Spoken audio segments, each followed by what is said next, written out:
Yo, what's going on, guys? It's Tyler from the Keep Pounding podcast. Hope you guys are doing well. Hope you're having a good week.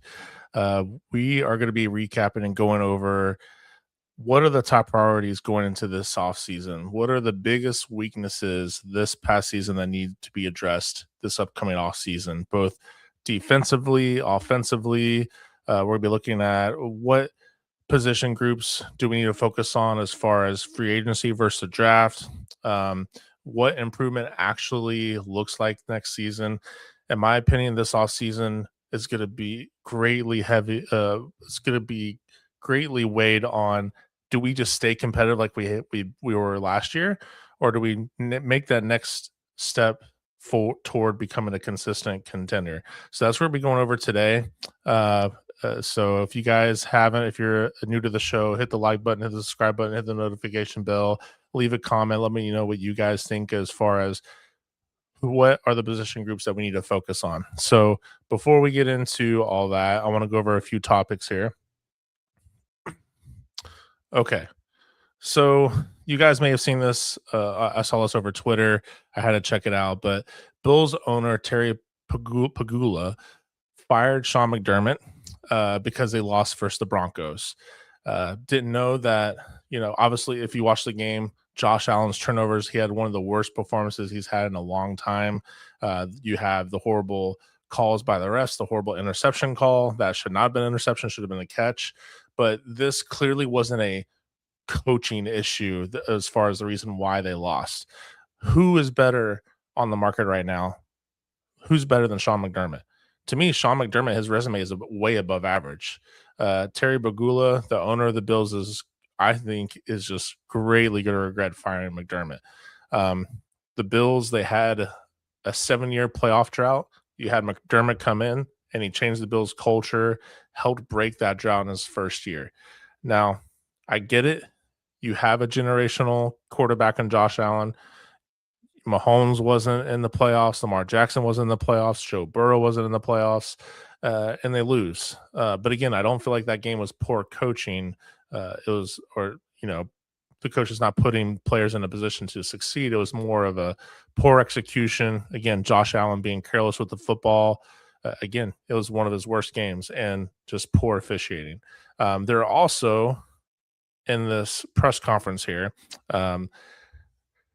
there are reports that the owner, not going into this press conference, there's, I want to talk about it in a second, but as far as one of the reports that I heard about the owner, the GM, Sean McDermott, supposedly they had a meeting and the owner and the GM had a bit of a disagreement. I guess things got a little heated and he was let go. Again, I think the Bills are going to greatly regret firing McDermott. I honestly predict that they will take a step back this upcoming year. But going into this press conference here with Brandon Beane on the right, and then you have the owner, Terry Pagula, on the left, they do something even dumber. I guess Brandon Beane was getting some heat about Keon Coleman, which was a draft selection. It was in the second round and a couple of years ago, back in 2024. And Terry, the owner, said that Coleman wasn't on his draft board, or he wasn't next as far as his who he had on his draft board as far as the grade at receiver. And supposedly Sean McDermott wanted Keon Coleman and Brandon Beane didn't. And I don't know why that had to be said in a press conference. I think that was one of the dumbest things that they could have done. I don't get that. Well, the dude is still on your team. He's not a bad receiver. And that has to be one of the dumbest, most ignorant things I've heard an owner say. There's even a video that was circulating around Twitter with Brandon Beane saying, "I'm glad Coleman ran a 4.57 40.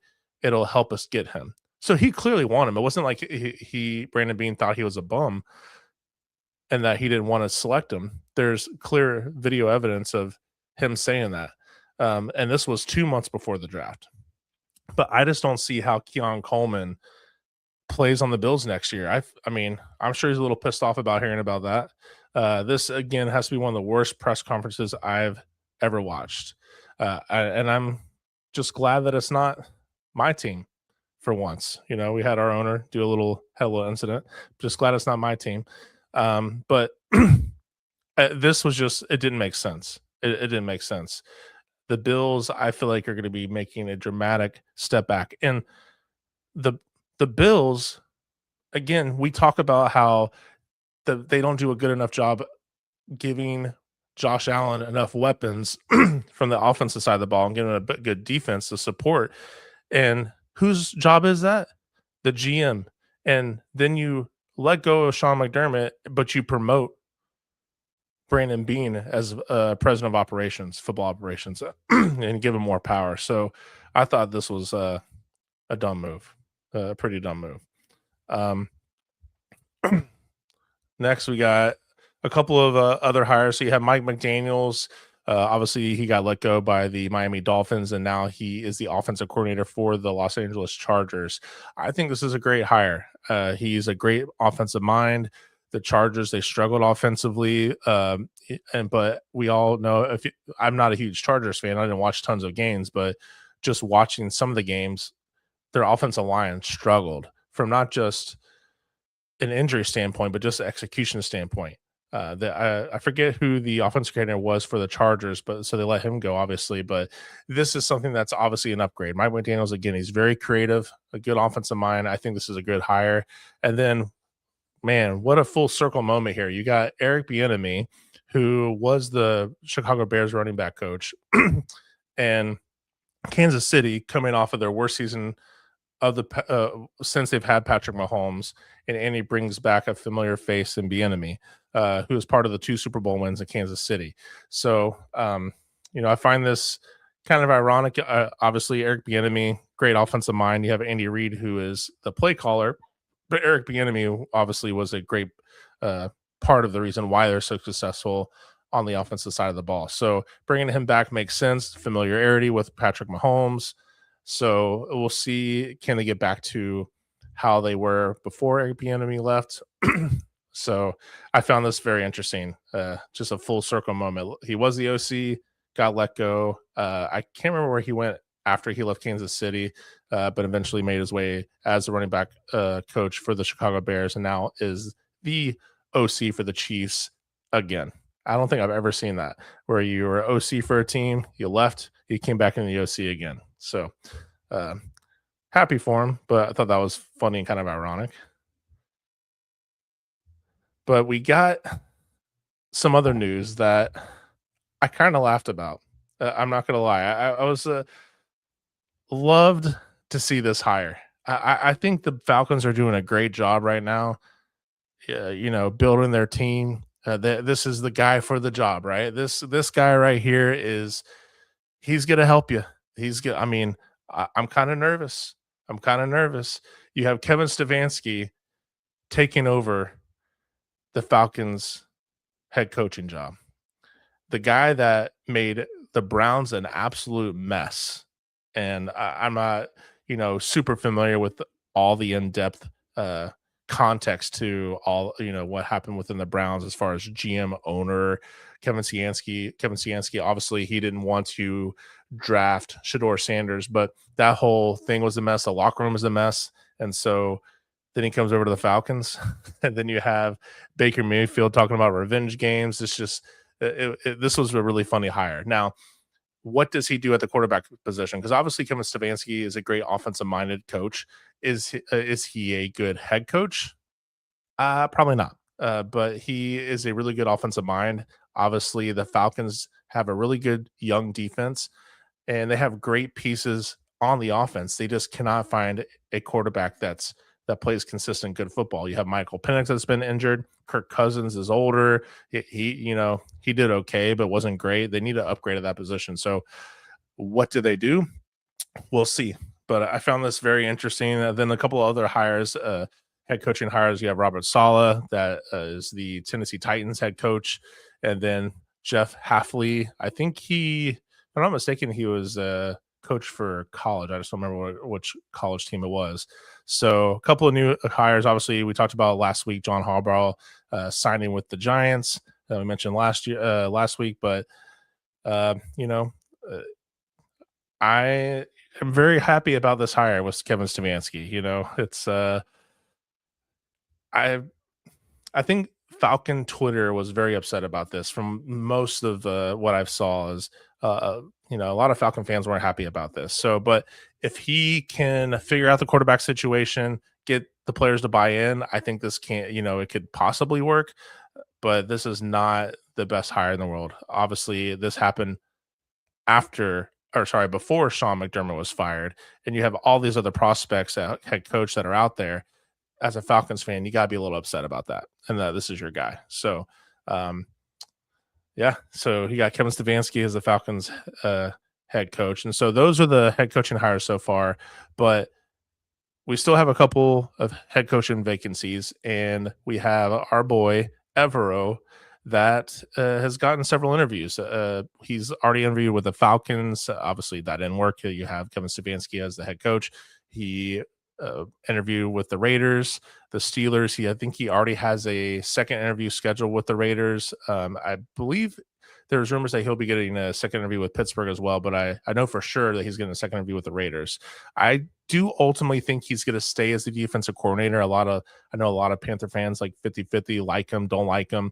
I get it, but I do think the possibility of him becoming a head coach is getting a little bit higher than what I thought last week. It seems like he's getting a little bit more traction than compared to last year, because he turned in the worst coach or the worst defensive team in NFL history to a pretty decent, better than we were 14th overall, so better than half, more than half the defenses in the NFL. So that's not a bad turnaround, and you give the guy a little bit of talent. So we'll get into him a little bit later as far as like what I think he needs to make that next step. But he is a possibility that he can get a head coaching job.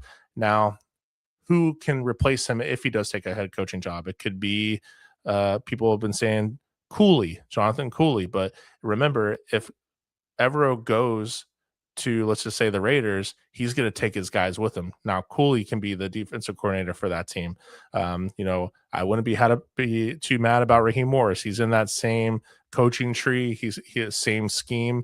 I do think he is a little bit more aggressive. I do think that's a possibility, but I think ultimately, I do think Evero is going to stay as the defensive coordinator for us. I agree. Darkness. Give Raheem Morris. I would like Raheem Morris. I've gotten some pushback a little bit as far as, I think he's a little bit more aggressive. Other people think that it would be the same thing. Maybe, but I do think that it would have been different if Raheem Morris was our defensive coordinator in the playoff game with the Rams. Do I think that he would have called cover 3 the whole time? No. But I also understand why he called cover 3, which we'll talk about a little bit later. If he drops Nick Scott, we fine. Otherwise, we screw it. Yeah, we'll talk about Nick Scott a little bit later too. Yeah, no, there's definitely some upgrades that we can have on the defense for sure. For sure. Oh, so, man, I didn't even do this. What a horrible podcaster I am. Wow. Okay. So, talked about Evero. Okay, so we have the Pro Football Writers of America, the PFWA, announced on Tuesday that they named T-Mac the Rookie of the Year, Offensive Rookie of the Year, and named him to the All-Rookie team.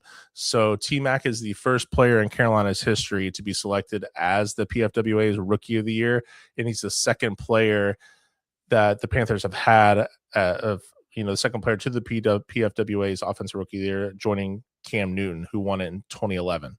But the most prestigious award is the AP, the Associated Press Offensive Rookie of the Year.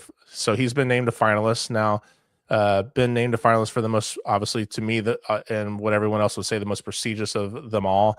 The AP Offensive Rookie of the Year award is typically I believe he'll attend on February 5th. So it's the award show annually held the Thursday before the Super Bowl. So the winner of both the AP Offensive and Defensive Rookie of the Year awards will be announced at that time. The rest of the rookie offensive finalists, you have Emeka Buka from the Bucks, you have Jackson Dart, the quarterback for the Giants, you have Travion Henderson, the Patriots running back, and then the Saints quarterback Tyler Shuck. I do think Travion Henderson is the only person that is maybe competing with T-Mac, but to me, and it's not just my fan goggles on, it's just a clear cut. It just makes sense. He was number one wide receiver for the Panthers, number one target. He was like 40% target share for the offense in general for the year. This guy, can he get better and be a little more reliable catcher? Sure, but overall, man, this guy we finally found a guy that is a true number one wide receiver that I think can be top 5 in the NFL. And add Jalen Coker to that, this is going to be, we finally got some receivers. So huge shout out. Congratulations to T-Mac. So hopefully, next month during the Super Bowl, February 5th, we will find out if he won the Offensive Rookie of the Year by the AP. So huge shout out to T-Mac. But let's get into what are our roster needs going into this year. So I listed them in the order for myself. So to me, if you're a Panthers fan, what our needs are. It's no secret that we need an edge rusher, outside linebacker. We need an edge rusher bad. We need a left tackle now. Icky's out. So what are we going to do at left tackle? That's a big question mark, not just in the short term, but in the long term too. We did an inside linebacker. They definitely should.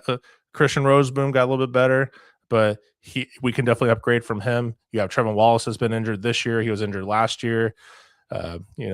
Center, Cade Mays' contracts is up. What are we going to do there? Safety, I think we can get better at that position. So, and there's still some other things that we can improve upon as well. But to me, this is the top 5 of what the Panthers need to do in order to take that next step moving forward. Okay, so let's first get into edge rushers. Okay, so again, it's no secret our number one priority this offseason is pass rush. The Panthers could not generate a consistent pass rush all season. We were second to last in pressure rate. We were second to last in pass rush grade. We were second to last in pressure rate on third and long. We had the third most missed sacks on third and long. Even in obvious passing situations, the defense struggled to put a pass rush together. Because a lot of people complain about, in my opinion, the lack of pass rush forces Evero to rely on soft coverage, limiting how aggressive he can be with his play calling. Yes, the young guys, Princely, Nick Scorton, they need time to develop, but this team needs a proven veteran edge rusher who can consistently win on one-on-one matchups. Drafting an edge at 19 is possible, but that cannot be the only solution. A veteran addition is super critical. Again, we had 30 total sacks all season, 5th worst in the NFL. That's less than 2 a game. That's like 1.74 per game. Pathetic. Edge rushers combined for just only 11.5 sacks. So between Princely, Nick Scorton, DJ Wanham, Pat Jones II, obviously he got injured, Gibson, those guys, our edge rushers only got 11.5 sacks. Again, we would only get 2 sacks per game. You can't win consistently like that. If the Panthers want to win more road games, start winning playoff games, close out teams late, they must generate pressure consistently. Our sack leaders this year were Nick Scorton and Derek Brown with 5. But Dan Morgan has clearly invested in edge rushers. Again, Scorton, solid. He's developing. You have Princely. He's not an every down edge rusher, in my opinion. He is a situational pass rusher. Can he develop into an every down guy? Maybe. He's got to work. He's got to beef up. He's got to work on his technique, especially run defense. But there's no way around it. This unit needs an upgrade. If this defense is going to improve on third down and passing downs, the edge rusher position has to be addressed. Now, from a run defense perspective, we improved. Obviously, we were last in the league last year. We went from last in the league to 14th overall, only allowing just 107 yards per game. The start of the season was kind of rough, though. The first 4 weeks, I think we averaged like just over 5 yards per carry, which was 3rd worst in the NFL. But things started turning around. Against the Miami game, we only allowed just over a 1 yard per carry. In the Dallas game, we only allowed 31 total rushes. That's crazy. So the run defense is improving, but we need to get better from a edge rushing pressure perspective. Now, can you argue that you can get a guy interiorly, not just Ashawn Robinson, but we'll talk about him in a little bit. But can you get another guy that can that's a upgrade from Ashawn Robinson that can be able to generate a little pass rush? Like there's an argument for that, but edge rusher is super, super important because I think if we, again, in obvious passing situations on third down, even when we knew they were going to throw the ball, we still couldn't get pressure. We still couldn't get sacks. So people can say all day long that yes, it's Evero's scheme. It's Evero's scheme. Not necessarily. Does his scheme maybe, minimize the ability to maybe get to the quarterback or how often you can get to the quarterback? Maybe that's true. I'm not an X's and O's guys. I don't know that, but there's definitely a talent issue for sure. Princely can say they have the talent on the team. Nah, you don't. You don't. You need more. DJ Wanham, not it. Patrick Jones, great run defender. He's not a great pass rusher. Nick Scorton, he's looking good. I think he's going to improve. I think he's going to be the most complete pass rusher of that class that we, with Princely and Nick. I do think like he can become a pretty good, really good pass rusher, but you need a premier edge rusher at this position. You have to. You can't go into next season without addressing this. You can't. Can Scorton play on DB side of the line? If you can stack that side, put Trey on the other. I mean, you're not going to put Scorton on a defensive end, a defensive tackle, because you have Ashawn Robinson at nose tackle. You have Derek Brown, defensive tackle. Then you have Ashawn Robinson, defensive tackle. Oh, sorry. Yes, Ashawn, Bobby Brown, so Trey Hendrickson, I think that's a possibility. So Trey Hendrickson, that is a possibility, but it's not going to be cheap. We got roughly $40 million of cap space. You got to consider the guys that we're going to probably re-sign that we'll talk about later. You got to factor in the rookie class. So like maybe 26 million, maybe 20 or so. And Henderson's probably going to cost you around that 25 million per year. He's 29. He's injury prone. Like, it's going to be expensive, but I wouldn't say like it's going to be interesting to see what they do. Like I can see and make a case why we need to pick Trey Hendrickson, but also I can make a case saying like we need more than just an edge rusher too if we're going to go to the next level. But we need a guy, and Dan Morgan and Brant Tillis are known for getting like an up and coming player, not someone that's like plateaued or kind of maybe at their peak. They're good about getting someone that's ascending and going into their first contract or second contract. It's not someone that's 30 that's been in the league for 12 years. So Jalen Phillips. I'll kind of go into free agents in a different video, but there's people out there that you can make a case for. And it doesn't have to be, I would be happy with the Max Crosby. I'm not going to be upset about that, but there's a lot of other issues going into this offseason. So do I think that they could spend that money for Trey Henderson? Possibly. Do I think Max Crosby is a possibility? I think it's less likely because you have to trade and he's going to cost a lot of money too. Me personally, I like a Max Crosby over a Trey Henderson. That's just me. But yeah, but I just don't, in my opinion, I don't think that that's going to happen. Again, I could be wrong. We haven't been in this position where the Panthers are building. Now we're just adding pieces. We built a good core, a good foundation. Do they continue their free agency moves the way that they've been doing it? Or because we're in this position now, do we make and spend big money for a big free agent like this?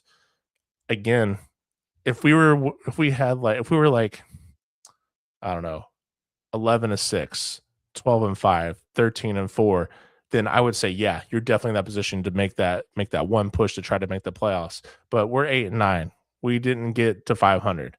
we're in a weak division. We got swept by the Saints. There's still a lot of growth that this team needs to do. We did grow. We outperformed expectations this year, but I just don't think that they're going to get a Trey Hendrickson or Max Crosby, in my opinion.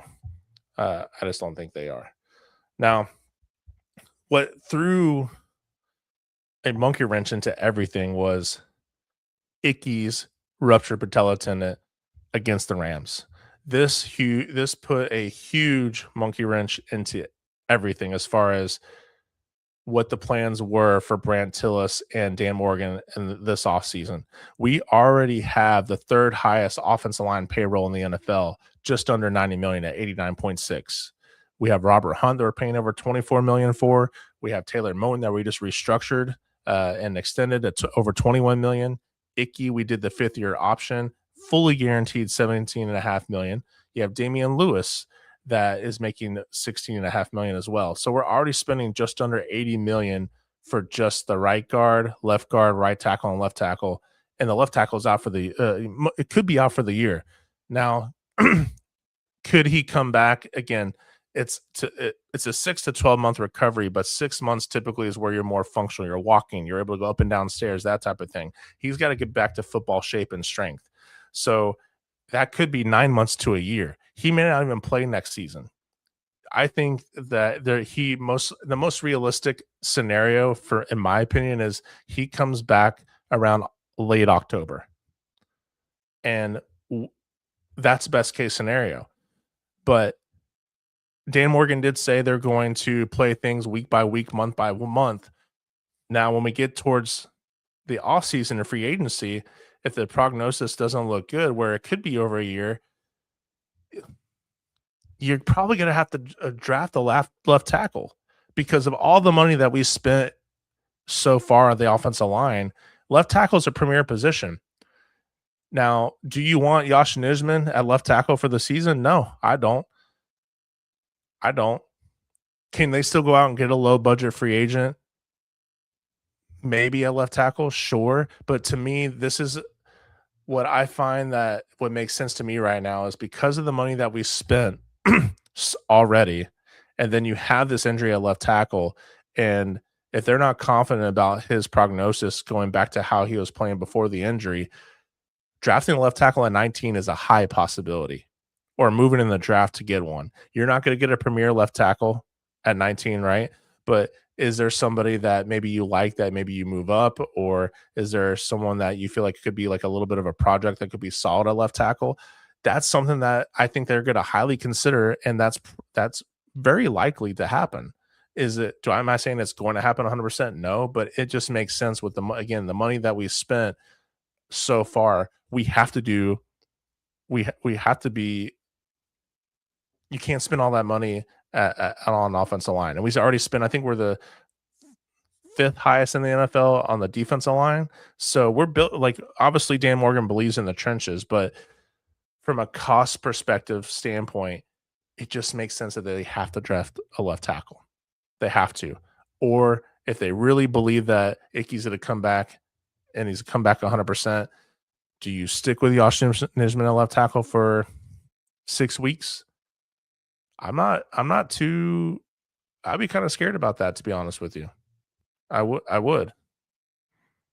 And again, you have Jimmy Graham that had this injury in New Orleans, I believe. I think it was New Orleans, or maybe it was the Seahawks. I can't remember, but it happened to him in October, and he was able to start the season for the year. Remember, Icky's injury happened in January, and Jimmy Graham plays tight end, and he's a smaller guy. So you have to factor those in. Again, I think late October, early November is like the most realistic. So again, I think a left tackle free agent is just highly unlikely, like a big name, right? Like a proven veteran starter. You're not going to be able to do that and get an edge rusher at the same time. So we'll see. The Icky's injury was not something that left tackle wasn't going to be something that we're thinking about this offseason, but because of the injury, it is. And this is the NFL. Like, this sucks. Like, this is bad luck. But Um, it is what it is. Left tackle to me is number 2 priority. You have to protect Bryce Young's blind side. You cannot go into this season that is a huge developmental season for Bryce Young because after this season, you're going to have to make a decision. They already fit the franchise, or they exercise a 5th year option, which is in 2027, which is, I want to say, 26.5 million. But this season coming up, 2026 season, this is a prove it year pretty much. This is going to determine, do we pay a lot of money, 40 to 55 million dollars a year for Bryce Young and him be our franchise quarterback for the foreseeable future, or do we move on? So you're not going to know that answer unless you provide a little stability at left tackle. So um, this is going to be very interesting to see what the Panthers do moving forward. The third most important is the inside linebacker. Carolina has always had an amazing inside linebacker. You have Sam Mills, Dan Morgan, Luke Kuechly, and this again, it's always been a strength of ours historically on this team, but now it's a weakness. You have Trevin Wallace. Again, he's been injury prone. He ranks 67 out of 87 linebackers per PFF. You have a Christian Roseboom who ranked 80 out of 87. We can improve at this position. And you could also make the case that we need to get 2 inside linebackers because, again, Trevin Wallace, I think he is a solid player, but again, like, injuries are a big concern. And do you believe in him making that step? He was doing well. He was getting better this past season, but the injuries, just have been, obviously he's not on the field and it's kind of hindering his development. So you can make a case that you can get 2 inside linebackers, maybe one in the draft and one free agency that could this whole group could look different next season. Now, I do think what's most likely is you get an inside linebacker via free agency, and then you keep Trevin Wallace as your inside linebacker, and maybe you re-sign Christian Roseboom again. Roseboom wasn't terrible, but he's not someone that you want to start at your inside linebacker position. I wouldn't mind having him come back, as long as the market, it wasn't a high dollar amount, have him come back and be a backup for the inside linebacker position. I wouldn't hate that at all. But I do think drafting the inside linebacker early, day 1 or day 2, like if there isn't a left tackle that you like in the first round, maybe you find a inside linebacker at that position, or if you do get a left tackle that you like in round 1, maybe round 2 or 3 you get a inside linebacker. I do think that's where they'll go in the draft, in my opinion. But the inside linebacker, you need help via free agency. The poor linebacker play really hurt both the run defense and the middle of the field, especially versus tight ends. So this is something where we really need a good coverage inside linebacker. We struggled in coverage, and I think that's something where if we can get better at edge and we get better at inside linebacker, this defense looks all really, really good. So again, I do think that they'll kind of like double dip in this position as far as free agency and in the draft.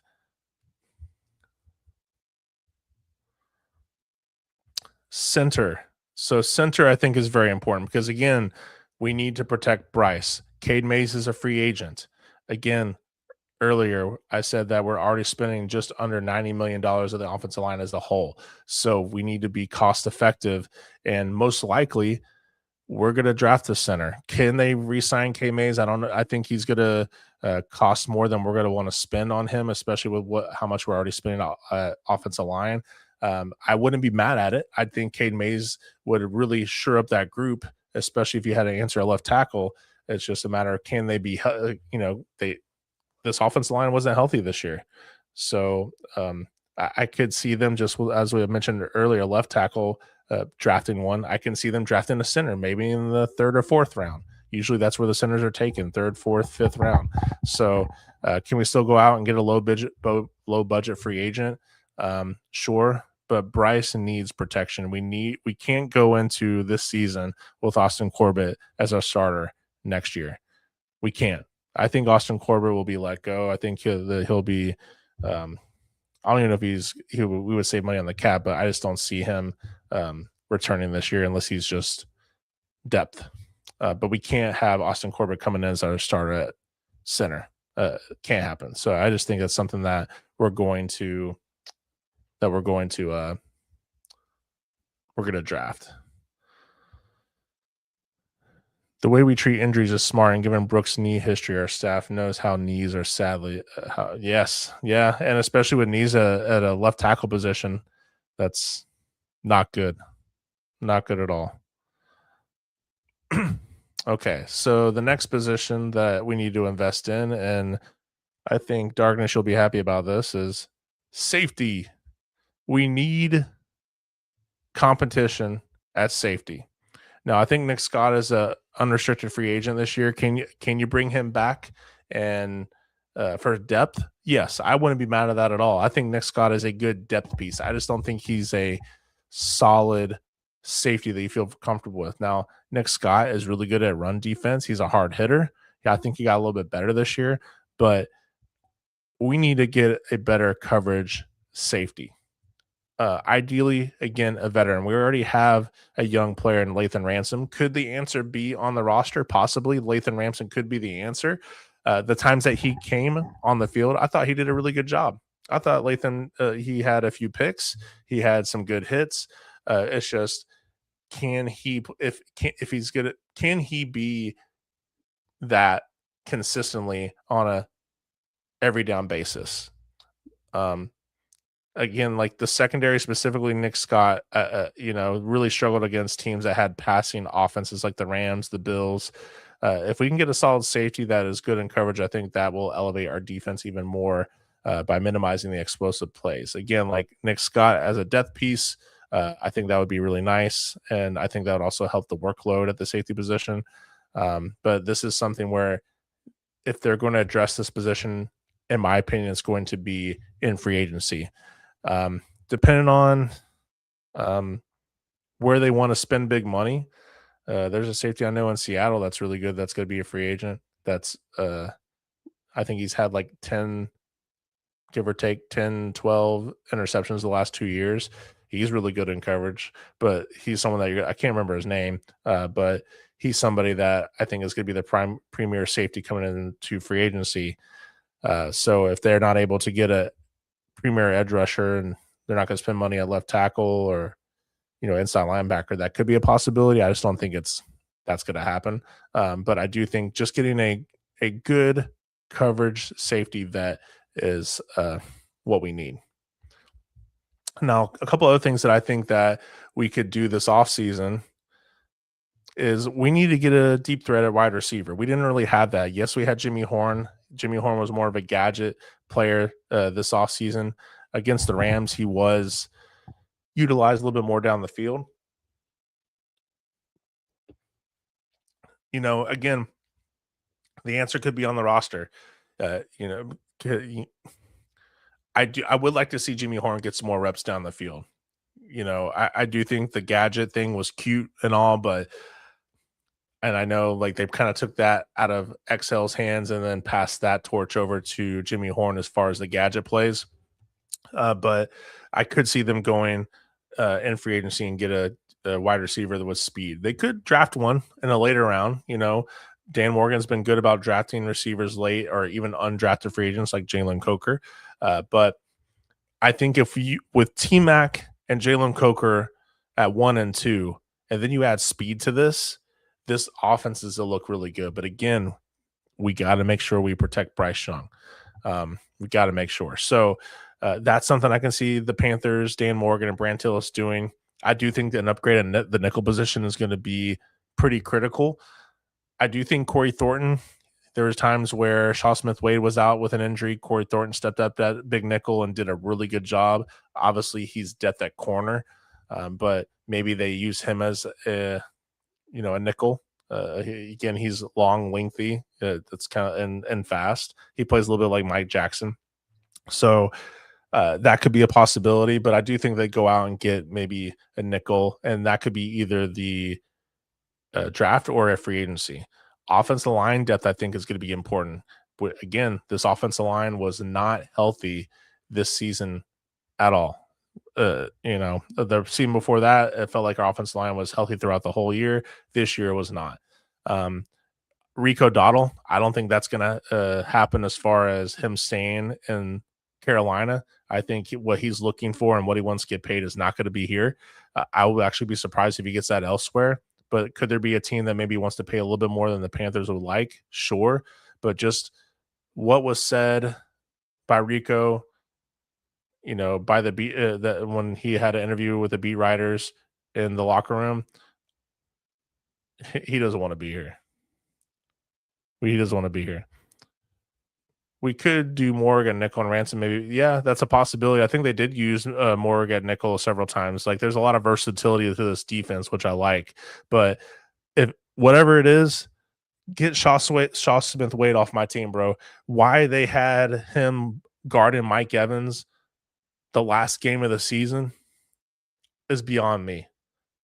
Shaw Smith Wade, he's just undersized. He got beat a lot. You got to upgrade at that position. But yeah, they did use more at nickel, big nickel a lot.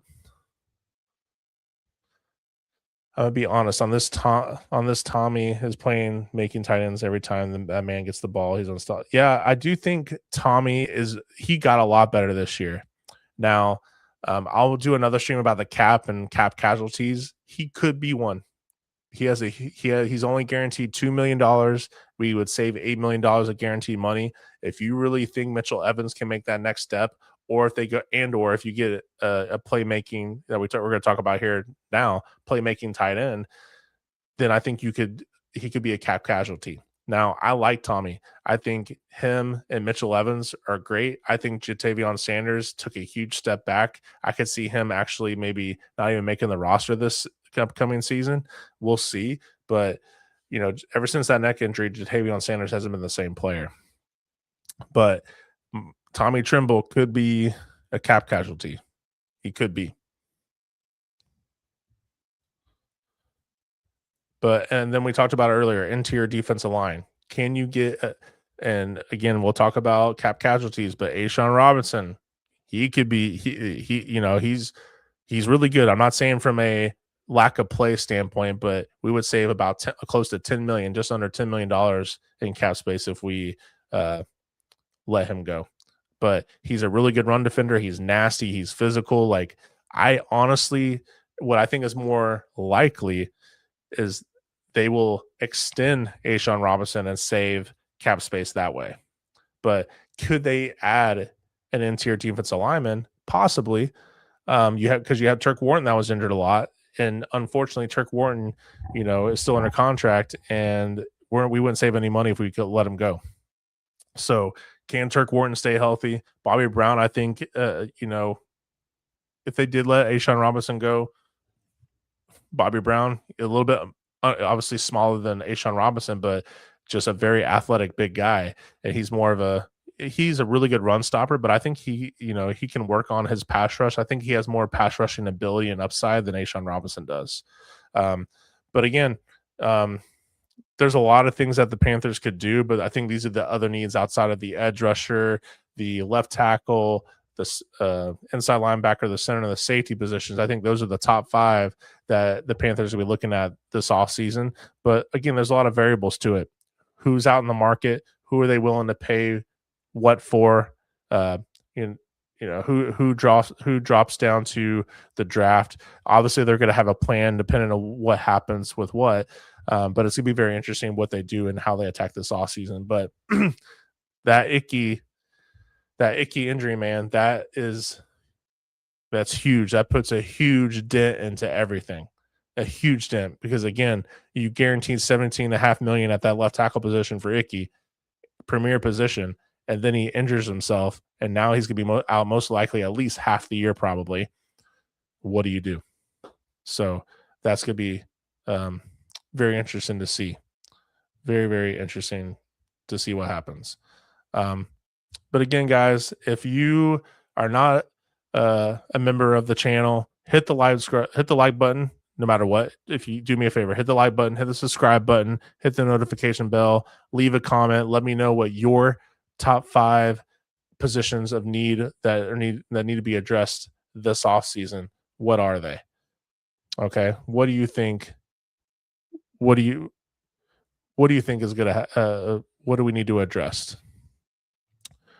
Read above about Icky. What are you talking about? Read above.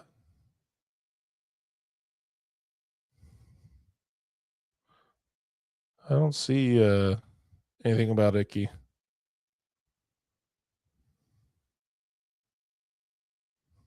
Oh wait. You know what we could do is maybe Icky takes a pre-pay cut. We sign him cheap to start. He comes back next year. He plays good.